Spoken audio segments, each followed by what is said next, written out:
Hello, ഹൃദയപൂർവ്വം എന്ന ചിത്രത്തിൻ്റെ ഏറ്റവും പുതിയ OTT സാറ്റലൈറ്റ് അപ്ഡേഷനാണ് നമ്മൾ നോക്കാൻ പോകുന്നത്. വീഡിയോയിലേക്ക് വരുമ്പോൾ വീഡിയോ ലൈക്ക് ചെയ്യുക, ചാനൽ സബ്സ്ക്രൈബ് ചെയ്യുക. ഈ വരുന്ന സെപ്റ്റംബർ മാസം അങ്ങോട്ട് ധാരാളം ചിത്രങ്ങൾ OTT റിലീസ് ചെയ്യപ്പെടും. നമ്മുടെ ചാനൽ ഭാഗം പരിശോധിച്ചാൽ ആ വീഡിയോയ്ക്ക് നിങ്ങൾക്ക് കാണാം. അതൊക്കെ ഒന്ന് കാണാൻ വേണ്ടി ശ്രമിക്കുക. മോഹൻലാൽ, മാളവിക മോഹൻ, സിദ്ദിഖ്, ജനാർദ്ദനൻ, സംഗീത് പ്രദീപ് എന്നൊക്കെ പ്രധാന കഥാപാത്രങ്ങളായ ചിത്രമായിരുന്നു ഹൃദയപൂർവ്വം. ചിത്രത്തിന് അതിഗംഭീരമായ പോസിറ്റീവ് റെസ്പോൺസ് തന്നെയാണ് ഇപ്പോഴും പുറത്തുകൊണ്ടിരിക്കുന്നത്. അതുകൊണ്ട് തന്നെ ഏവരുമേറെ ആകാംക്ഷയോടെ ചിത്രത്തിൻ്റെ ഓരോ അപ്ഡേഷനും അറിയാൻ വേണ്ടി കാത്തിരിക്കുകയായിരുന്നു. ഫൈനലി ചിത്രത്തിൻ്റെ OTT അവകാശങ്ങൾ ജിയോ ഹോട്ട്സ്റ്റാർ എന്ന OTT പ്ലാറ്റ്ഫോം സ്വന്തമാക്കിയെന്ന് കൺഫേം ആക്കിയിട്ടുണ്ട്. ചിത്രത്തിൻ്റെ സാറ്റലൈറ്റ് അവകാശങ്ങൾ ഏഷ്യാനെറ്റും സ്വന്തമാക്കിയെന്ന് കൺഫേം ആക്കിയിട്ടുണ്ട്.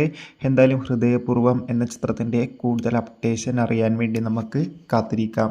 Bye bye.